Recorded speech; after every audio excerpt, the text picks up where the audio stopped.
Bismillahirrahmanirrahim. Assalamualaikum warahmatullahi wabarakatuh. Alhamdulillahirabbil alamin. Wassalatu wassalamu ala asrafil anbiya'i wal mursalin wa ala alihi wa sahbihi ajmain. Amma ba'du. Yang pertama-tama puja dan puji syukur kita atas ke Allah Subhanahu wa taala yang telah memberikan kita rahmat dan hidayahnya sehingga kita tetap sehat pada sekarang ini. Tak lupa pula selawat berangkaikan salam kita hadiahkan kepada junjungan kita Nabi besar Muhammad sallallahu alaihi wasallam. Allahumma sholli wa sallim wa barik alaih, yang telah membawa kita dari zaman jahiliyah hingga pada zaman sekarang ini. Ya, baiklah, saya Dina Anjani, jurusan Komunikasi dan Penyiaran Islam A, semester 7 dengan NIM 0101181020. Akan membawakan ceramah singkat yang bertemakan Nuzulul Quran. Apa itu Nuzulul Quran? Nuzulul Quran adalah istilah yang digunakan untuk sebuah ayat Al-Quran yang sudah diturunkan. Nuzulul artinya yaitu turun. Biasanya Nuzulul Quran dirayakan pada malam ke-17 Ramadan. Allah menjelaskan Al-Quran itu turun pada Inna anzalnahu fil lailatul qadar. Padahal Al-Quran itu turunkan pada malam ke-10 terakhir bulan Ramadan.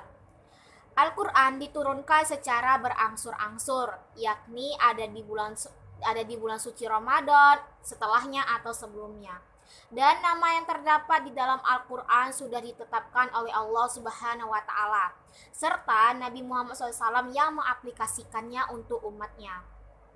Di dalam Al-Quran terdapat 144 surah dan terdiri dari 30 juz serta 6.666 ayat.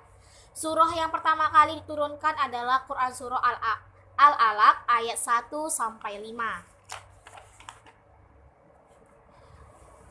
Quran Surah Toha ayat 1 sampai 4 menjelaskan Bismillahirrahmanirrahim. Toha ma anzalna 'alaikal qur'ana litashqa illa tadhkiratan liman yakhsha tanzilam mimman khalaqal arda was samawatil ula.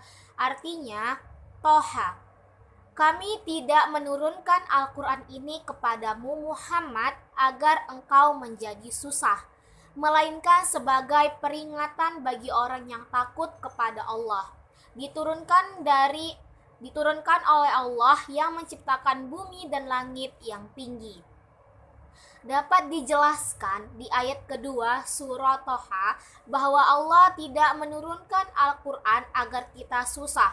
Justru Allah menurunkan Al-Quran karena untuk menenangkan hati kita. Allah kepingin kita selalu mengingatnya. Berkali-kali Allah menjelaskan tidak menurunkan Al-Quran untuk menyusahkan hidup kita.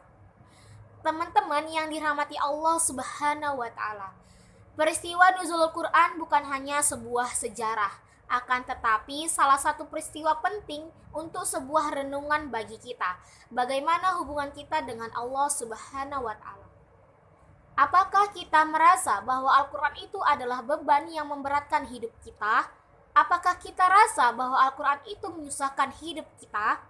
Padahal berulang kali Allah mengatakan bahwa Al-Quran adalah anugerah bagi kehidupan kita. Al-Quran adalah hadiah dari Allah kepada umatnya, dan Al-Quran adalah obat dari Allah Subhanahu wa taala untuk menenangkan hati kita.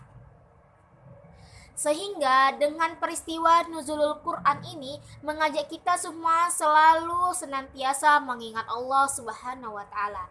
Cara kita mengobati hati adalah dengan Al-Quran. Jika kita terkena musibah, sakit hati, dan kesal dengan seseorang, obatnya adalah membaca Al-Quran. Sehingga ketika kita bisa menjadikan Al-Quran sebagai obat dalam hati kita, berarti Al-Quran sudah menjadi kebaikan bagi kita dan Al-Quran adalah sebuah anugerah untuk kita. Oleh sebab itu, jadikanlah Al-Quran sebagai pedoman hidupmu. Dengan adanya Nuzulul Quran, dengan diturunkannya Al-Quran oleh Allah Subhanahu wa taala, bukan berarti Allah untuk menyusahkan hidup kita. Makanya Makanya kita sebagai umat pengikut Nabi Muhammad SAW harus senantiasa mengingat Allah dengan membaca Al-Quran. Demikian ceramah singkat yang Dina sampaikan.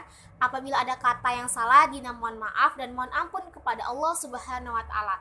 Fastabiqul khairat. Assalamualaikum warahmatullahi wabarakatuh.